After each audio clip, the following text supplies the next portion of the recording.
to watch a clock. I don't even have to watch a clock.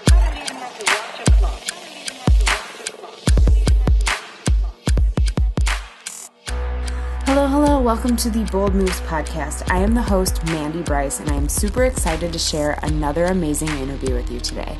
If you're new to the podcast, let me explain a little bit about what goes on around here. I love interviewing people on Mondays who have taken bold moves, hence the name, outside of their comfort zones and have positively impacted their lives by doing so.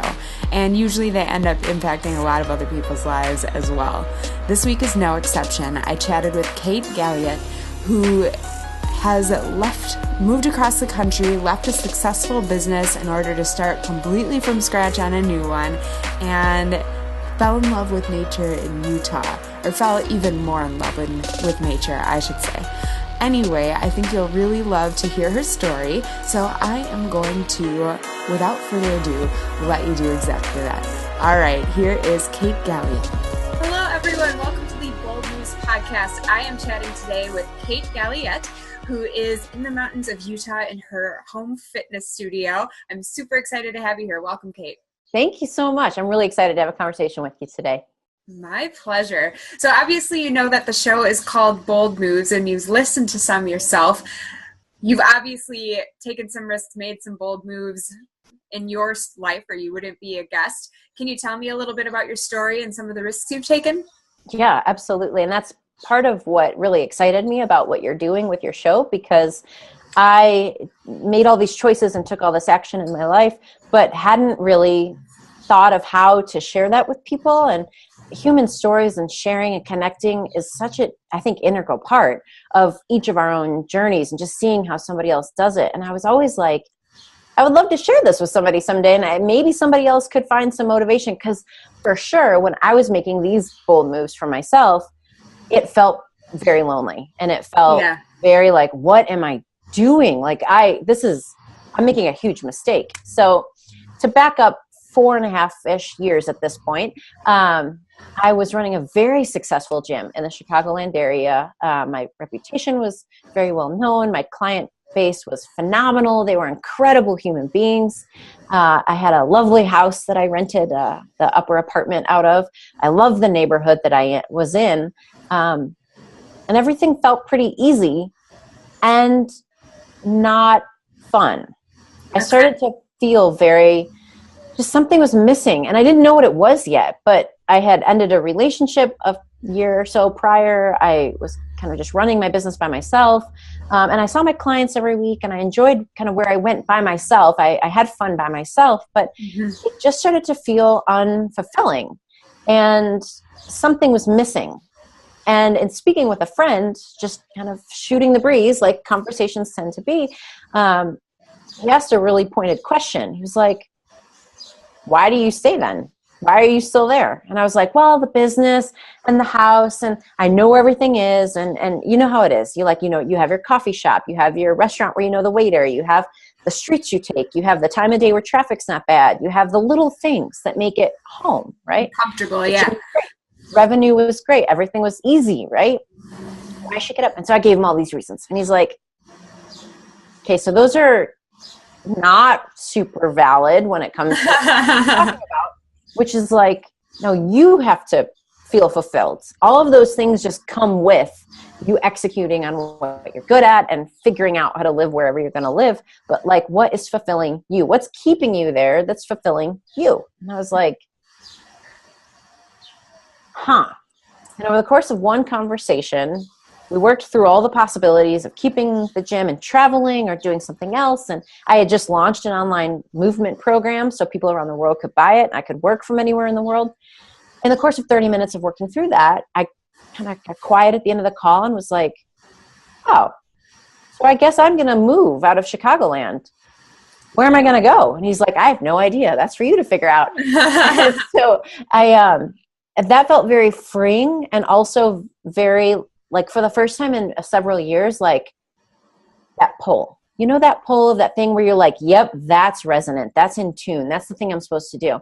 Even though I had no idea where I was going, when I'd leave, what I was going to do. So would I open a gym? What would happen to my current gym? I had no answers. But I started sitting with that. And I started thinking, well, where would I go if I wasn't here? And I knew a few cities out west that I had friends that lived in, and this was in more of the early days of Instagram. It wasn't as ginormous as it is today. And I would see their pictures from the weekend and be like, wow, you go to so many cool places, waterfalls, deserts, mountains, beach, everything. Wow, that's amazing. And I thought, man, I would love to visit those places. Why don't I see what those cities are like? Like, I have no idea what that could be like. So I, a few months later, booked a trip out to the first of 5 cities I thought I was going to visit and start this new next adventure.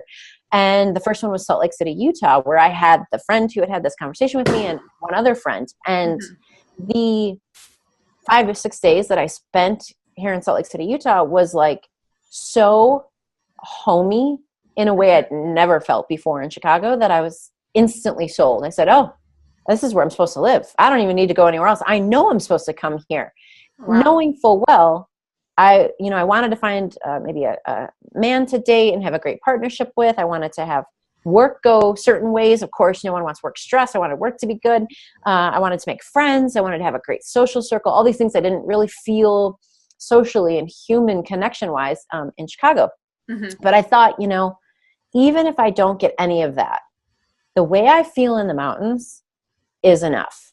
I would take solo hiking or just looking at the mountains or watching the sunset from a peak. I will take that, even if I don't get anything else.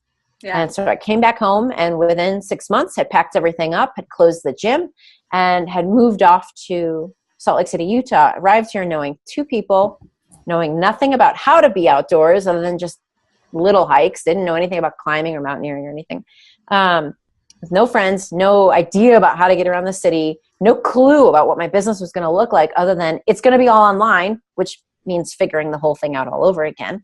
But I was here and that felt so deeply good. And I'm so thankful that I was able to lean into that because for the first few years, it was so hard. And I was like, why do you make your life so miserable, Kate? Like, why do you do this to yourself? Because work was really hard to figure out how to make money again, figure out how to connect with people around the world, make the technology work, find a friend circle that I really resonated with, figure out how to do the outdoors, get partners for that, start dating, finding what kind of man I'm looking for, what's he like, is he out here, and do all of that. Took years. And thank God I had the mountains to go to and that deep leaning in of like, this is good. Just it couldn't be this good if you weren't supposed to be here. Yeah. But it was a huge risk because I had no idea how the business would work. I had no idea if I'd meet anyone. I had no idea if my friends who I knew here would be the people I'd go do stuff with all the time, or if their life would change, which it did. So that was a monumental change in my life. But the outcome 4.5 years in is startling for me and people who know me now and back then, because the one thing I hear over and over again from people who knew me back then is, wow, I can't believe how happy you look out there. We had no idea this was in you. And I was like, dude, me neither. I had no idea. I just knew like something wasn't right. And counting of us. Yeah. I just knew something wasn't right. And something I was willing and curious enough to find a change.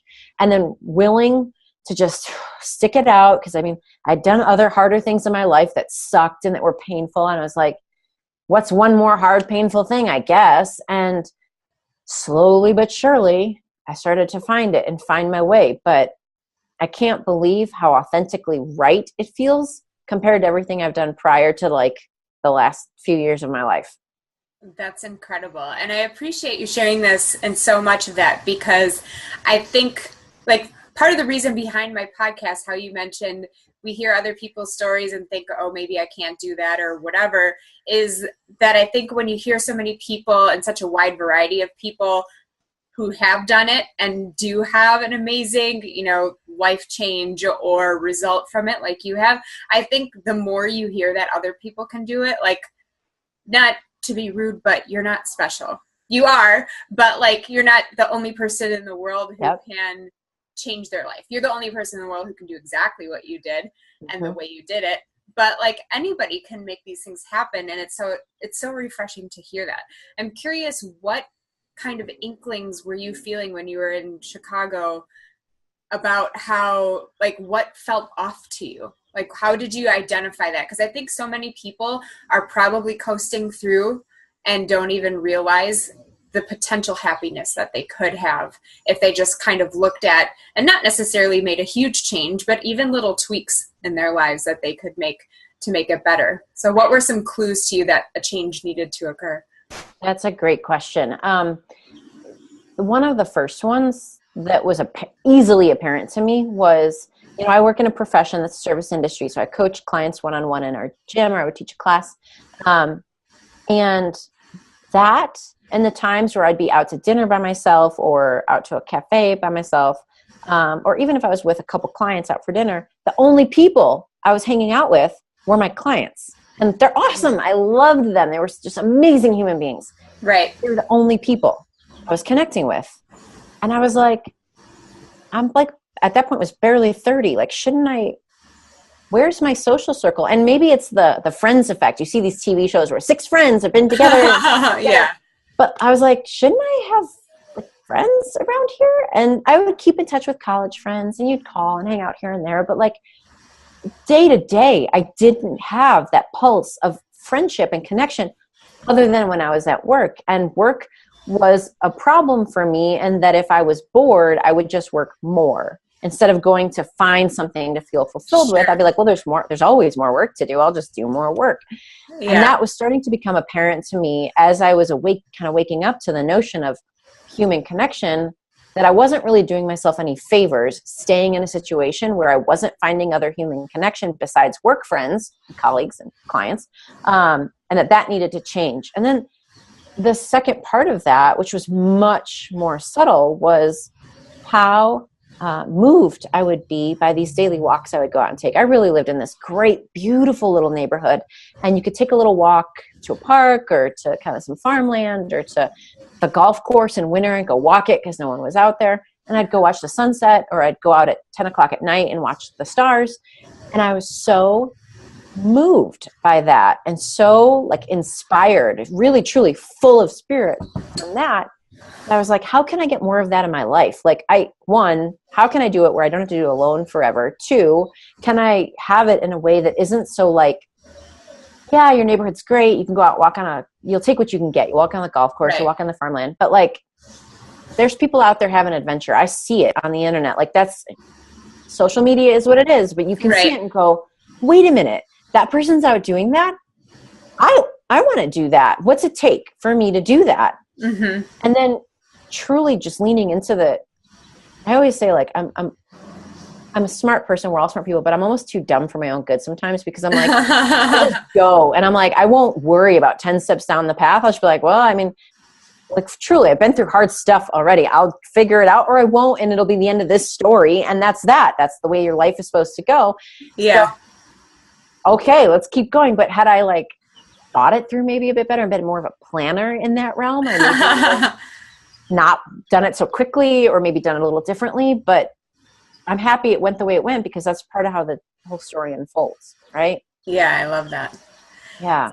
So you seem very connected to where you feel like you should be. And you mentioned the term leaning in, which is a term that I absolutely love.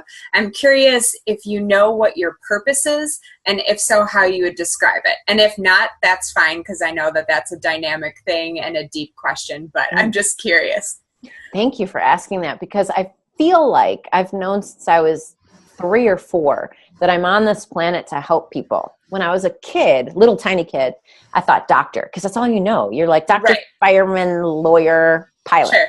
And I was like, oh, doctor. And then I got to organic chemistry in school and was like, oh, nope, never mind. Just kidding. No, never mind. I'm not. They don't show this on TV. Someone smarter than me can take this class. So then I was like, well, what else is there? And by the time I was in college, physical therapy had come up, and I had done an internship as a physical therapy aide kind of person. Yep. And I was like, that seems like helping. That seems, yeah. And I love the body, and I love making myself feel really good. And I'm always curious about how to make everything better, and curious about why my body does what it does, and then I'll go investigate it.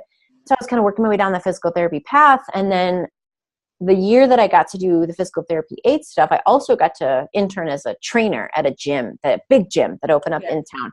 And I loved it. I loved it. And I was like, oh, this is how I'm supposed to do my mission in the world. This is how I'm supposed to do my purpose. I'm supposed to help people feel good, move well, do stuff they've always wanted to do.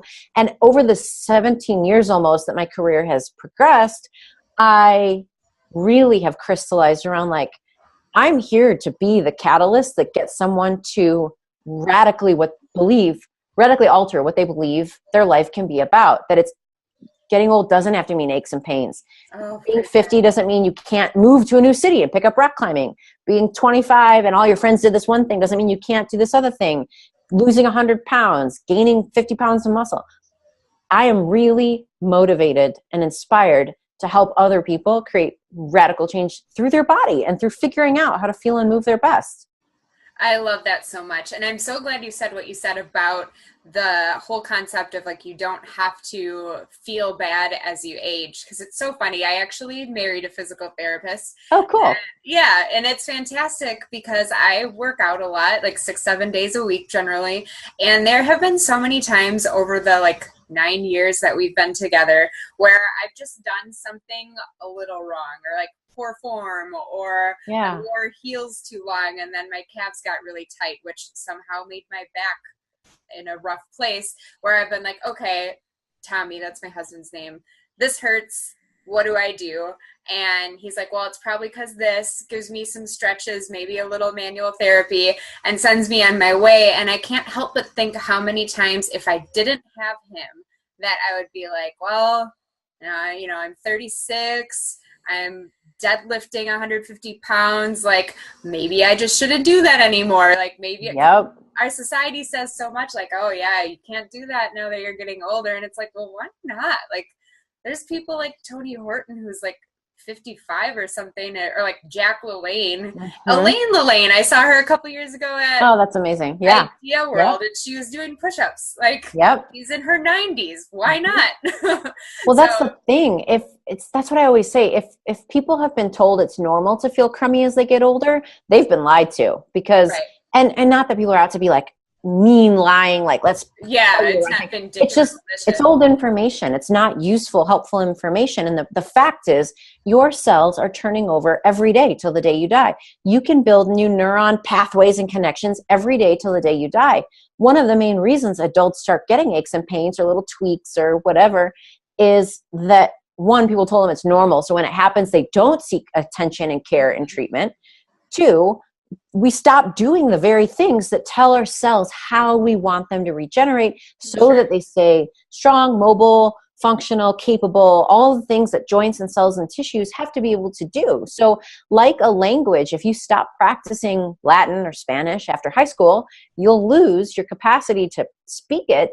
You also can regain it. And that is true. And that's pendulum swings at every stage of the game. You can lean in towards feeling and moving your best and applying new signals so that your body can create the responses it needs to create, or not. And you can move away from that and experience what a lot of people feel, which is, I had a gal the other day, she was like, she's 30. And her doctor's like, well, what do you expect? You're 30 now, you're trying to run a half marathon. And I was like, pardon me? Okay, she's only 30. Like, come on. There are people, you could do this when you're 90 if you genetically are a runner and in that vein, and you've done things to care for your body and you have the desire to do it. You could do anything for a long period of time. Yeah, I couldn't agree more. I actually saw an orthopedic surgeon because of low back pain years ago, and he told me that I had the spine of an 80-year-old, and that and I used to walk in the 3-day, which is the 60-mile Susan G. Komen walk. It's 20 miles a day over 3 days. Wow. And he told me I shouldn't do it and that I should look for bike races because it was too much impact for my spine. Okay. And then he was like, well, we probably shouldn't do spinal fusion yet and all of this stuff. And then obviously I haven't had any treatment in years and I am doing just fine. But I think so much of it is just what you believe and what you expect. And then obviously and just learning the right things to do, going out and seeking out. Like I was telling you before we started, I had a client before and some clients after today, our conversation, and the lady I was working with before, she's like, I just know that I'm not supposed to feel like this. I don't know what the answer is. I've been looking for 3 years. I've been trying to do some learning, and she's not a trainer. She's not a coach. She just is like, I know it shouldn't be like this. Let me go find an article. That leads her down a rabbit hole, and then another one. And then she ends up at my doorstep, and we're like, cool, we're going to work on this together, see what we can do. It's just about learning what it takes, whether that's working through a book or a professional or a clinician or something like that. But I wanted to circle back around real quick and dovetail into that, the language thing about being told you have a spine of an 80-year-old. That's one of the big things I focus on with not just my community of folks who learn with me, but also other clinicians who are in my community learning, and we're all kind of working together to better ourselves, is really being mindful of our language. Language matters so much to what you believe, what you think, what you know is possible. And yes, there are clinical things where if someone does a picture of you and there's damage that is really critical and they have to do something about it, that's important. But I mean, I'll just be really honest, 15, 16 years ago when I first became a trainer, I said things like that too. I was like, wow, I can't believe you don't have any pain. Your hips are so jacked up. I'm like, that doesn't help lay the foundation for someone to be open to finding new movement, because a part of feeling good and moving well is not just that the tissues work well and the joints work well, but that your nervous system feels safe to allow you to have the mobility, to create stability when it needs to allow you to move with variability through a space so you don't move the wrong way and tweak something, right? And so when folks talk about their bodies or work with someone with their bodies, be very aware of the messages that you're getting from people and know what is worth taking in and what's not. And even when you talk about your stuff with my folks, it's not good side, bad side. This is my side that has more areas of opportunity. It's not strength, weakness, or good, bad. It's we have areas of opportunity on your right leg today that we're going to address. And it's a journey that we go on, not some frustrating thing, because pain and injury is frustrating enough, isn't it? I mean, I'm sure, yeah, you've been through that. I have too. It's super frustrating, and we don't need to add into it all of this control and languaging and smushing you into a little tiny box that feels scary and annoying and too fearful to do anything about it to make a change. Absolutely. And I feel like at this point now, whenever I, am feeling some pain somewhere, when I ask my husband what's wrong and he helps me with it, I also ask, because he's taken class, he works with athletes primarily, cool. And he's taken classes too, just for that reason, to be mindful of how he speaks to the athletes so that they don't think that, oh, I can't do this now, or because so much of it is mental. And he'll be like, okay, you have nothing to be afraid of. It hurts, but it's not a pain that's warning you to keep you safe. It's just stiffness, or it's just, you need to stretch it out. And it makes such a difference to know, okay, that pain is not because I'm doing something and making it worse by moving in this way, but I need to move more so that it loosens up, and it makes a huge difference. And I think what we're talking about, the mentality of it and the awareness, there's such a parallel between what we're talking about physically as well as what we were talking about just going through life and kind of settling for things, just the mentality of realizing that something needs to change and then actually going through and making those changes. I think it's really interesting how that is. Yeah, it's absolutely true. And there's so many parallels to workouts and fitness and healing injuries. And I always say, man, injuries and aches and pains can be the greatest educator you ever have if you let them, if you lean into that again and go, what's in here for me? I partially ruptured my ACL in my knee back in the end of 2016 from a rock climbing fall, and opted for no surgery because it was only partial, and I just chose that for myself. I'm not saying that's right for anybody else. And did mostly my own therapy and worked with one local gal here who did a lot of manual work with me. And the mental game was the hardest part, by far. But it also invited me to ask very important questions, who would I be if I never rock climbed again? What would I do with my life if I didn't do this thing that I really loved? Why do I love it so much that I'm mourning it if I can't do it? What else can I do to feel fulfilled? Or on the days when I wouldn't want to do my therapy, because I think everyone tuning in who's had to do recovery work, they're always like, the homework drills are boring. I don't want to do them. I just want to be better. Or even just workouts sometimes. Or yes, that too.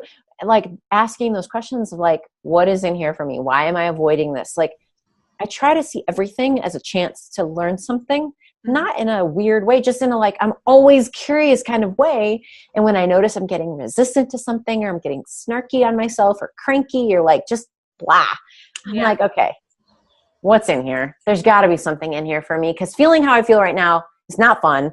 Maybe I can learn something and get myself through all of this. And to your point about hearing other people talk about their bold moves that they make, I think hearing people share stories like what you talked about with your back, and then, your body, and getting back on track and not being afraid of the pain, but figuring out how to work with it. That's very much like making the bold moves in your life, where you have to be brave enough to go into it. It helps to hear other people talk about their own experiences. I mean, Lord knows, when I had my knee stuff, I've seen enough clients that have had similar injuries, but I still wanted to talk to people who had it, who are climbers, and be like, what was it like? When did you go back to climbing? What did you do after that? Were you scared to fall again? You want to hear other people's stories so that you can kind of bolster your own confidence to go into it. I agree completely. I'm curious now. It could be the climbing and going back to climbing. It could be moving across the country, or it could be something that you've never brought up in our conversation so far. But what is the scariest thing you've ever done? Oh gosh. Great question. There's so many scary things. I'm so glad to hear you say that, because I'm always like, this girl seems fearless. Like, she's like, I'm not afraid. I'm just going to look at that fear and figure it out. So thank you. I appreciate that. But also, like, I'm going to use a quick metaphor from climbing. You'll be working on either a little bouldering problem where you don't use a rope, or a longer one where you do use a rope, rock climb where you do use a rope, and you'll be working on it, and it's at the upper limit of what you're capable of, kind of like when you're at your 1 rep max for weightlifting. And you're like, man, it's so hard, so hard. And then you get all the way through it, and you finally do the whole thing in one go, and you come down, and inevitably your brain goes, wow, that didn't seem so hard. I can't believe that was rated at whatever difficulty it was. That felt kind of easy for that. And it wasn't, but you get to the other side of it, and your perspective is already different from just minutes ago when you were in the midst of it, right?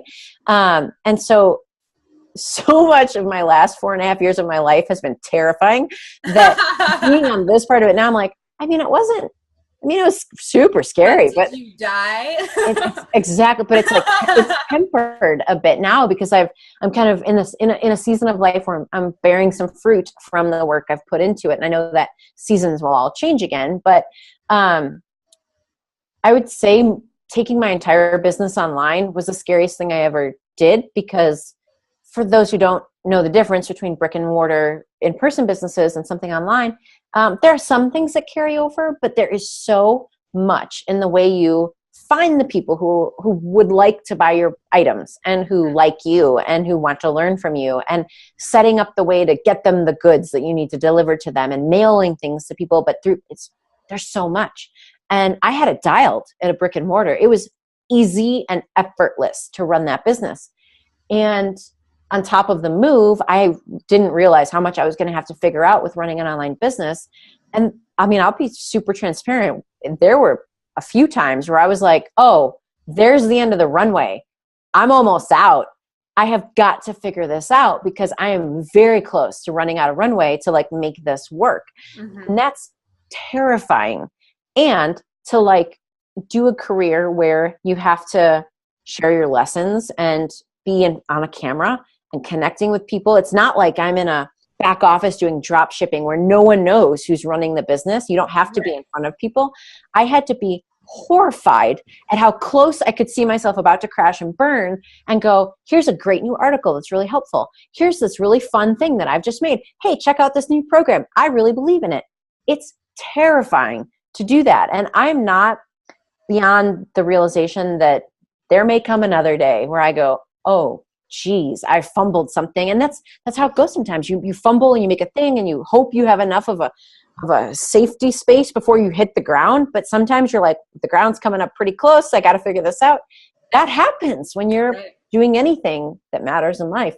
And so I'm not above thinking that may not happen again, or it may happen again someday. But doing that and going through a couple of years of really tenuous work with figuring out online business, I would say for sure is the scariest thing I've done.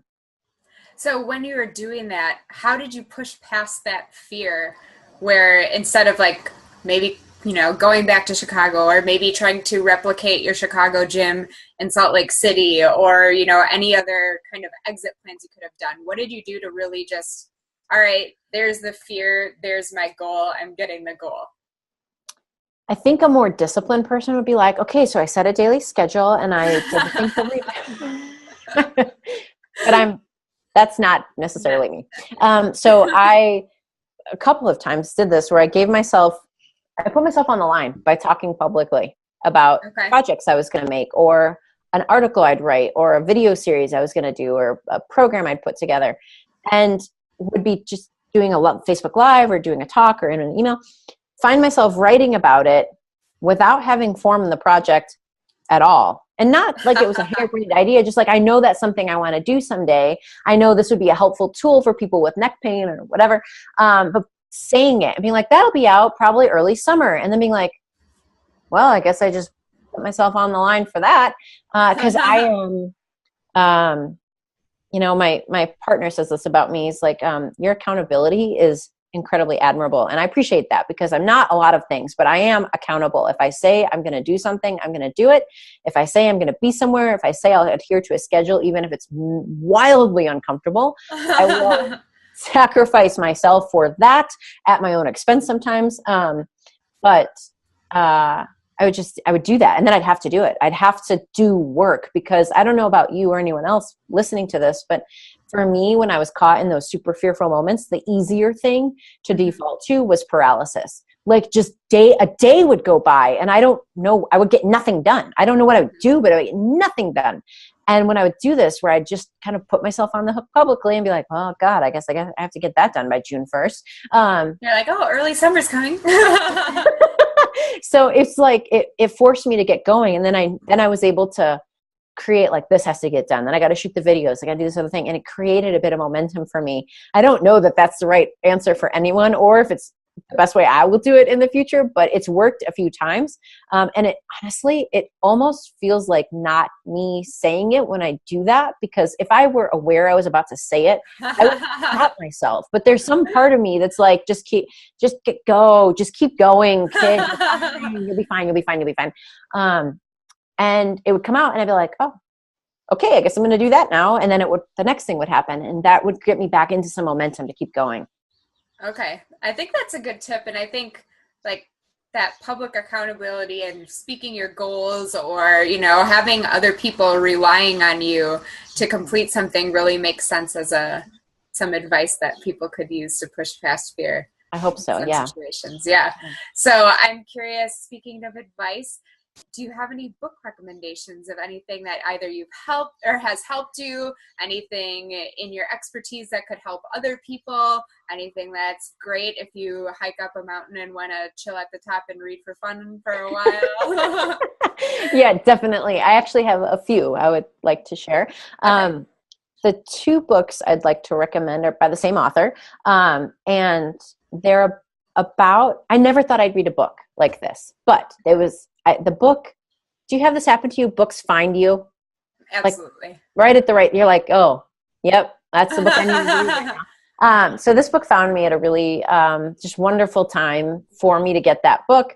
And it just really moved me. And so then he had a second book come out, and same thing. I was like, wow, this is making me ask some like really big questions. And also appreciate things I never thought of before. So the author's name is Paul Bogard. And the first book is The End of Night. And it's all about how we're losing our night skies because of artificial lighting in cities and in homes. And people might be like, that's the weirdest book ever to recommend. But it's written in this way that you get to go on this journey to experience how other people experience the world. Going back to what we were talking about earlier with hearing other people's experiences and their stories. Paul travels around and looks at how night in particular, and the use of light at night or not, influences the people and the experiences you can have there, and the nature and the wildlife. And it really created for me a connection to nature that I didn't have before, an appreciation that I didn't have before, but more so this deeper reminder or connection of just how human we are. Mm-hmm. And how even as advanced as we get technologically, to have a conversation like this on video chat, that we are still humans who are part of Earth. And there are lessons in there for all of us. Even if we're not super earthy, nature-y kind of people, there's lessons in there for us. Then his second book is called The Ground Beneath Us. And it's all about how the topsoil and the earth of the earth is changing and is being affected by modern life. And it's not a book that is like, oh, go back to the dark ages or anything like that. He's really trying to get you to see, again, in this instance, this one, there are some harrowing sections of like where bad things have happened on the earth, and he goes and he visits and he looks at the area and how humans relate with the earth. And from that, I got a lot of great questions for myself about who am I and how am I leaving a footprint on this earth, both physically, with how we're all talking about recycling and, Sure. saving the earth and all of that, but also how am I leaving the kind of footprint of my existence, my work, my love, my passion, my sharing, anything I can do to impact the earth as a human, in addition to like how far I drive and plastic and all of that. So The End of Night and The Ground Beneath Us were super helpful for teaching me things I never thought I needed to learn and that I wanted to learn, and giving me those questions about my own existence in this world. And then the third one that I always like to share, because I don't think this book gets enough like wonderfulness for what it is, in part because its little cousins of books were some of the most famous books of all time in modern history, at least modern times. And the fact that those books were the most famous probably turns off a lot of people to this book. So with that preface, I'm intrigued. So we've all heard of the Twilight series, and believe whatever you want about that. But it's young adult romance, vampires, the whole thing. That author also wrote a book called, oh my gosh, I totally just bricked out on the fact. Oh my gosh, I totally lost the title of it. Well, let me come back to that. The Host. I was like, Halo. Why am I thinking Halo? The Host. The Host is a fiction book, nothing like Twilight or any of those books, but takes the fictional story of humans and the end of the earth, and some aliens have arrived, but it's not like a sci-fi kind of thing, like with green monsters or anything. It too gets you to ask these really amazing questions about like, what's a human? Where do we come from? Do we have souls? Are they real? Like, where are they? If they are real, where do they come from? What do we do? How do we be compassionate? What's most important on this planet?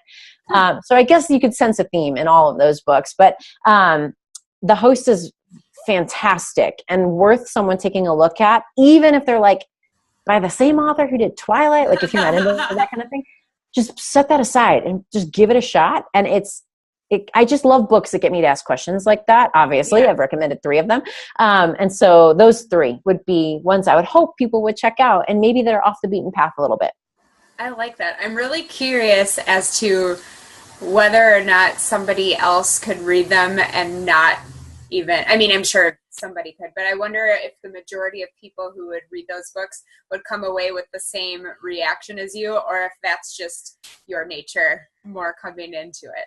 That's the amazing thing about books, because I've read some books that people did a similar raving about thing, and I was like, it was fine. It was a good book, but and that's the amazing thing about books and videos and podcasts and all the different ways you can create stuff to share with the world.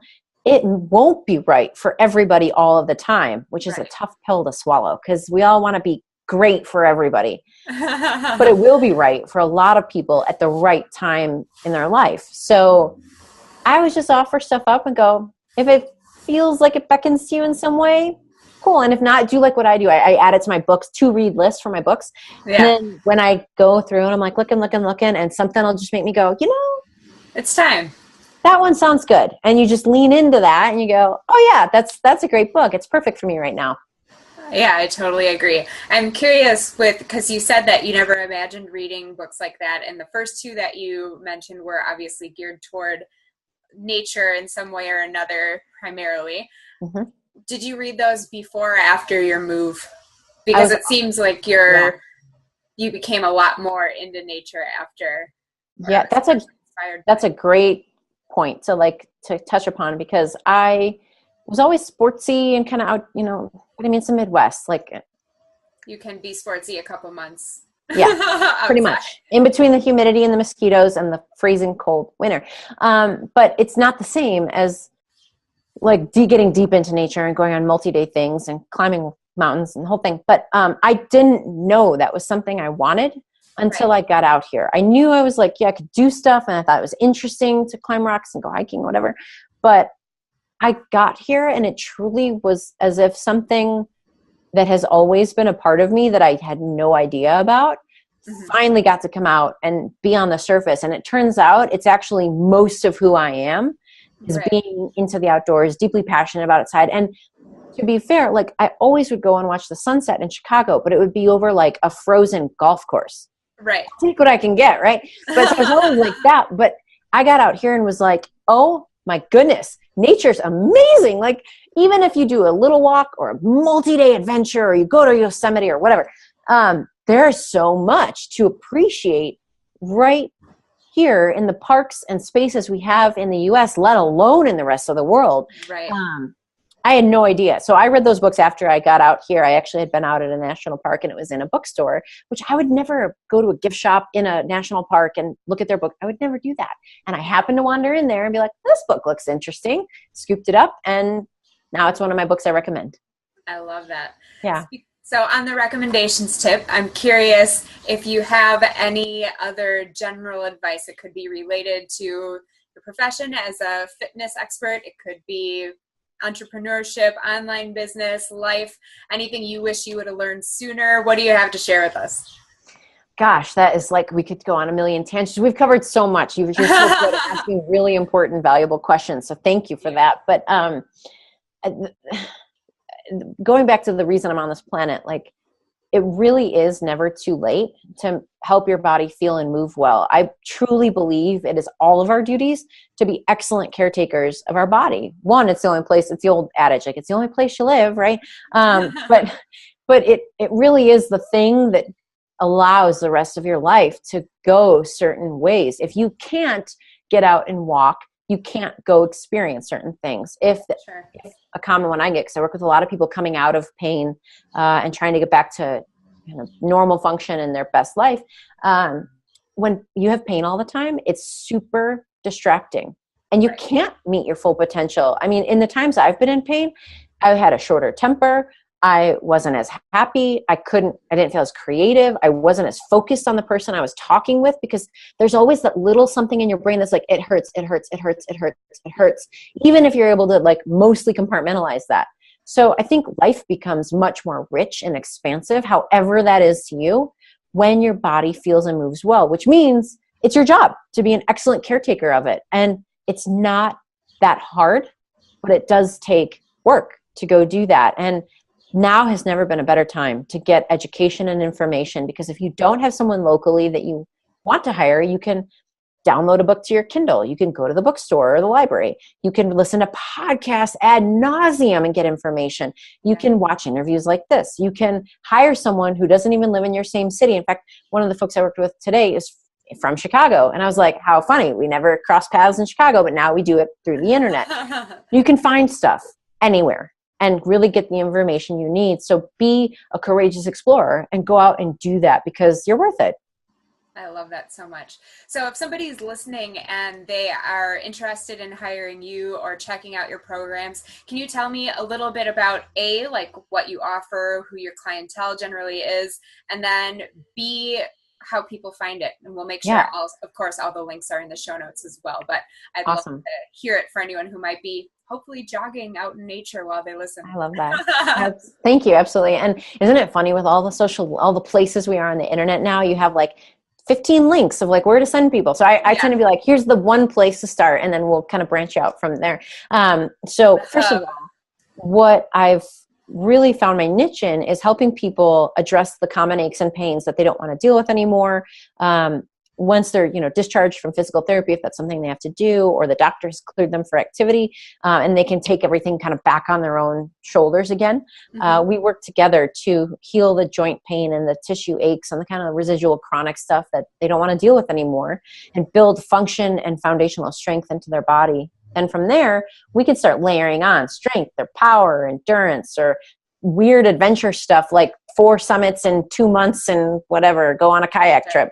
And so we could really create, like I always say, make your body work nice, then go have an adventure. And so I can help with both aspects of that. Mostly I do that through my online coaching program, The Unbreakable Body, which folks can check out at theunbreakablebody.com.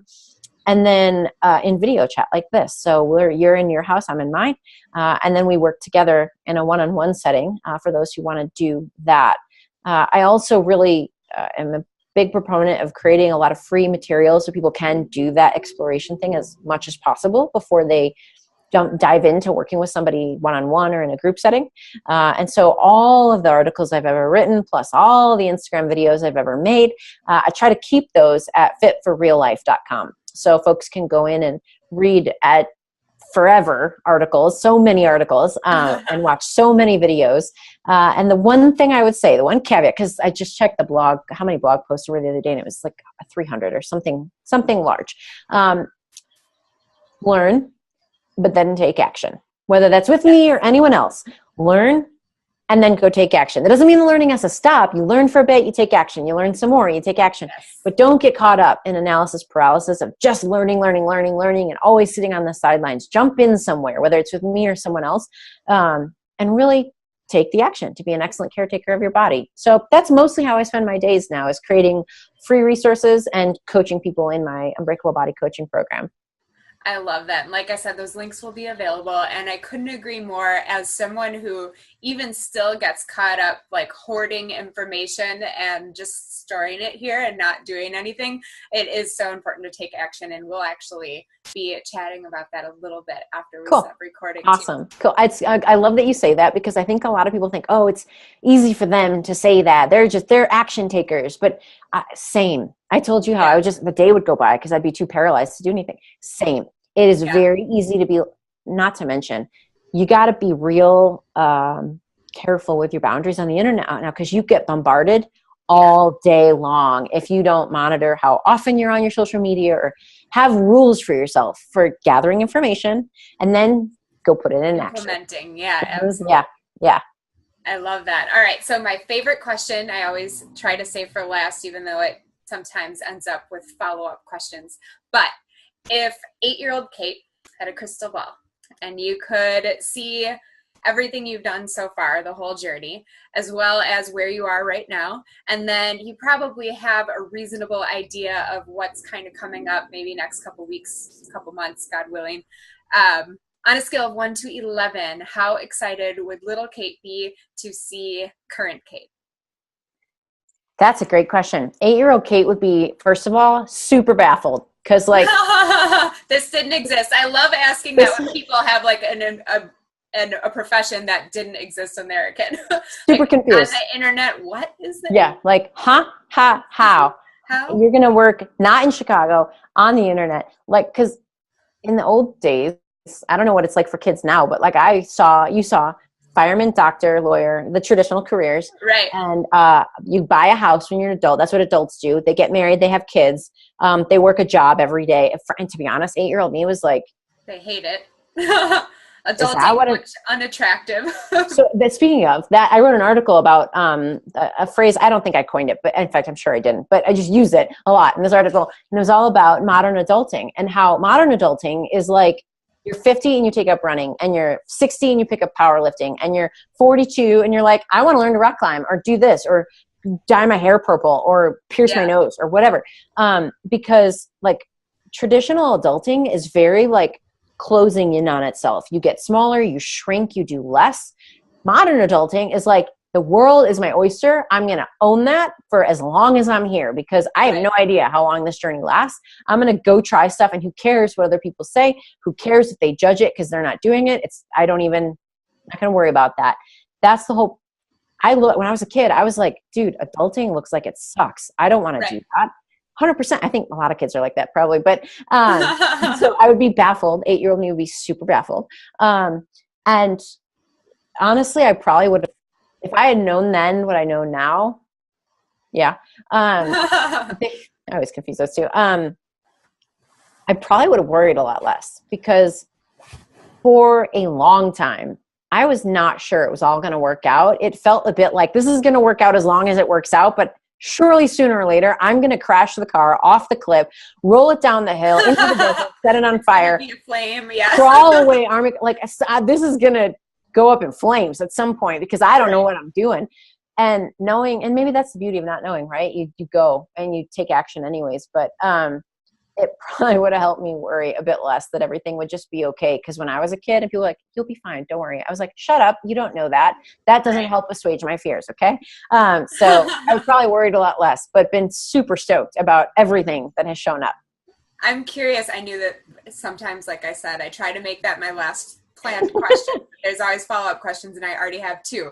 So one of them that I meant to actually ask earlier is, since you love the outdoors so much, do you ever take your clients outdoors, either like with your cell service or internet that reaches just outside? Do you ever do any outdoor training to? I would like to if people were in town personally. Whenever folks come in for kind of immersion session weekends, we try to do some stuff outside, weather permitting. But I do so we have a forum for our Unbreakable Body Complete members, and we post weekly coaching in there, and we help answer questions and do form checks. And every week on Thursday, we do our win for the week. And that way it reminds everybody to find something that was your win. Because sometimes when things are dark, it's hard to find a win. And if you're in pain, it's hard to be stoked about anything. But I always encourage our folks to go find something outside your comfort zone. It doesn't have to be nature stuff like what I love at all. But it's wonderful when you see folks get out to the local nature preserve, or try rock climbing at the gym for the first time, or go take a class about edible plants or bird watching or any of the things that our members get up to. So I try to be an example and a vessel and an encourager for anyone who is willing to at least take a peek into the outside world and see if it's something they might fall in love with as well. I love that so much. Yeah. My second follow-up question, which I don't necessarily expect you to have the answer to, but I think would be a fun reflection, is, remember that game Life? Did you ever play the board game where you I loved it. And you got the car? I wonder if I don't even know if they still really make board games. I think they do, but I wonder if they have updated that so that it's more like modern adulting. So they did, because I went and found it. Because I love that game so much growing up. I love that game. And so I went and found the modern version. Can I tell you this, Mandie? It's depressing. It's so depressing. Yes. No, I'm not kidding. It's so depressing because you get your car and, so you spin the wheel and the number, it goes how many spaces, and then it tells you what to do. And it's like, you had your second child, pay $20,000 for child expenses, right? Because it costs money. And you've added onto the house, subtract $50,000 for the new mortgage that you're going to be paying. And there's good ones too, but I was like, this is super depressing. It doesn't really, it's all around things adults do that aren't fun, like pay your taxes and pay for your child and figure out how to go back to school as an adult if you need to or want to. So it did not leave me super stoked about they need to redo a truly modern, van life, people who just sell it all, move into a van, and people who move to another country, and people who start their own business and do a side hustle and have kids and stay home, and untraditional relationships, all of it. I would millennial life. That's I would like to see that. Yeah, that's what I was wondering, if it was new side hustle drop shipping on Amazon. We just made $70,000 in 2 hours. That would be amazing. We should commission that game. I'll work with you on that. All right. We just started a business. Well, thank you so much, Kate, for taking the time between your clients I know you said you don't like sitting still, and I'm sure you noticed me shifting around like a crazy person a ton too. I actually have interviewed a couple people who are part of the ancestral health movement who actually did their interviews from standing desks. Nice. I love that. Yeah. And I felt so bad sitting there and moving around. No, I always move around and shift and find out as soon as we're done, I'll just go back and get it into my client setting. And any chance to move around is great. Yeah, I just have a hard time too. And then I usually am wearing pants that don't go with whatever I'm wearing. And then all of a sudden my knees pop. Right now I'm wearing 2 different purples and nice. I'll wear a dress shirt and sweatpants trying to pull off a professional look on top. And then I like it. The secrets of online businessing. All you have to do is look good from here up. That's right. If that. I guess on camera, yeah. Yep, absolutely. Anyway, though, I do appreciate you taking the time of sitting still, which is not your favorite, to chat and share so much value. It was really a pleasure talking to you. It's my pleasure. Thank you so much. This was as great as expected. Thanks, Mandie. Awesome. Glad to hear it. I think her energy is so contagious, so how perfect for a Monday morning, if you're someone who listens to it right away, I guess. Kate has been so kind as to share her Unbreakable Body course as a prize for one winner. So if you're interested in winning that prize and getting moving a little bit, I highly recommend you head to the show notes at www.mandiem.com/episode 179 because this is our 179th episode. Now, at the end of every podcast, I make a bunch of requests, and I am going to do that right now. So here we go. First of all, if you know anyone who would find some benefits in this message, please share this with them. You can do that on your social media feeds. You can send it to individuals. My goal is to help as many people as I possibly can, and you can help me do that by getting this message to more people. So that's my first request. My second request is to subscribe. That way you get an automatic alert or an automatic download whenever I release a new episode. And spoiler alert, the next one is coming this Friday. My third request is while you're there subscribing, if you could leave me a review on iTunes or whatever app you listen to this on, I would really appreciate it. That would be another way to get this message out to more people because then iTunes will start suggesting it as something good to listen to. So if you could do that, I would really appreciate it. All right, stay tuned and hopefully you'll get that automatic download or alert for Friday's episode, which is a challenge from Kate. All right, as always, be bold and have a sparkly day. Bye-bye.